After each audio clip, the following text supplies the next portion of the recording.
All right, welcome to The Explainer. Today, we are diving into the story of just one apartment, but an apartment in London's Mayfair district with a history so tragic, so downright bizarre, it's become the stuff of legend. Think about this. Two absolute icons of rock and roll. You've got the voice of the Mamas and the Papas, and the wild man behind the drums for The Who. Both of them, from two of the biggest bands of the time, died in the exact same spot. And get this, it was only 4 years apart. So it all comes down to this one question, doesn't it?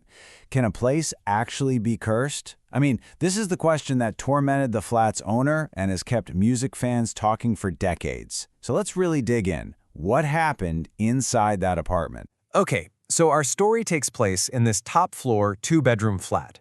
We're in Mayfair, one of London's swankiest neighborhoods. And back in the 70s, it was owned by the American singer-songwriter Harry Nilsson. You know, a major artist in his own right and a really good friend of the Beatles. Now, Nilsson was on the road a lot, so he was super generous with this place. He'd lend it out to all his musician friends, and it kind of became this famous crash pad. And get this, the inside? It was designed by a company that Ringo Starr ran. I mean, you can't get more rock and roll than that. It was the perfect home away from home for a rock star. So, let's jump to July 1974. The guest staying in the flat at this time was the one, the only, Cass Elliot, known to pretty much everyone as Mama Cass. And you have to understand, she was on top of the world. This was the absolute peak of her solo career. For years, she felt stuck with that big mama image. But this string of shows in London was a total victory, both for her career and for her personally. She was so happy, she even called her old bandmate Michelle Phillips, just crying with joy after that last performance. And then, just like that, it was over. On July 29, 1974, right after this huge success, Cass Elliot died in her sleep in that very bedroom. She was only 32. But what happened next, in the hours right after she was found, is when a really damaging rumor started to spread. A rumor that would totally eclipse the truth for decades. This is what the first doctor on the scene told the press. And of course, the media just ran with it. It was pure speculation, and totally, completely wrong. The doctor, Dr. Greenberg, just saw a sandwich on her nightstand and jumped to this conclusion. And that was it. The story stuck. But here's the thing. That story that just spread like wildfire, it was a complete myth. The reality is, the sandwich wasn't even touched. The autopsy confirmed it. There was absolutely no food in her trachea.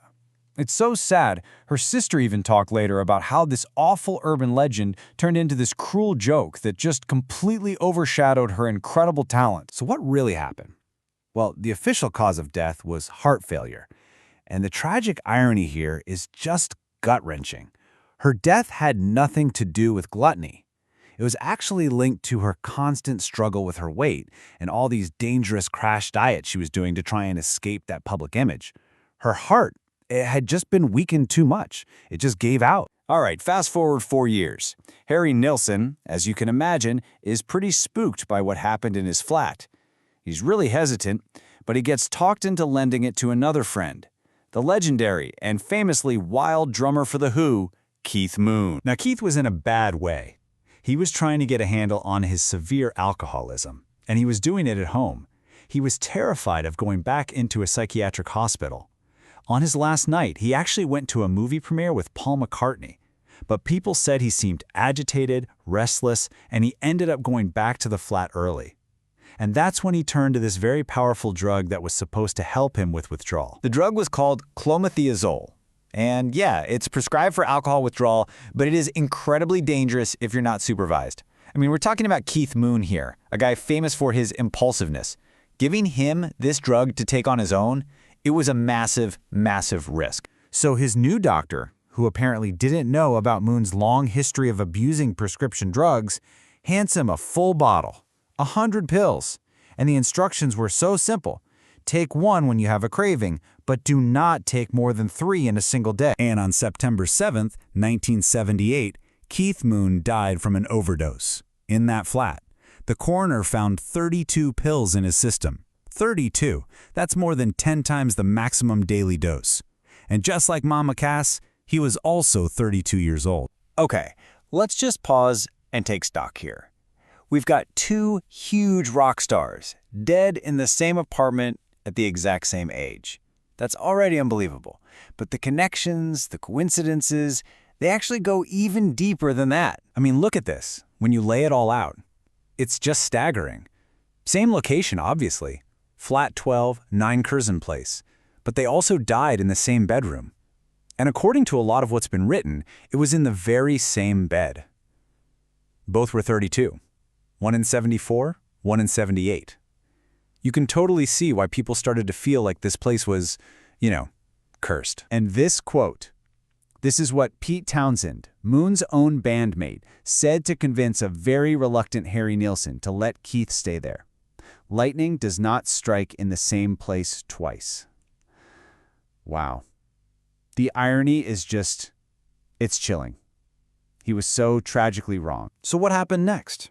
What became of the flat? And what about Harry Nilsson, the guy stuck right in the middle of these two horrible tragedies? Well, for Harry Nilsson, this second death was just too much. It was the last straw. He was completely convinced the flat was tainted, that something was deeply wrong with it. He sold it, actually to Pete Townsend, and moved to LA for good. He never looked back. It's almost like the building itself couldn't shake the history. After Townsend bought it, it kind of fell into disuse for a while, almost abandoned. Then eventually the whole place was gutted, totally remodeled into new luxury apartments. And they even changed the address. It went from 9 Curzon Place to 1 Curzon Square, as if the city itself was trying to scrub away its haunted past. So where does that leave us? What do we make of all this? Is it a supernatural curse? A coincidence that's literally 1 in a billion? Or is it something else? Maybe just a really grim reflection of the price of the rock and roll lifestyle in the 70s. You have Cass Elliot, whose death was tied to her desperate attempt to change her public image. And then you have Keith Moon, whose death was a direct result of his fight with addiction. So maybe the flat wasn't cursed at all. Maybe it was just the stage, the one place where two very different but equally heartbreaking rock and roll tragedies played out their final scenes. What do you think? We'll leave that question with you.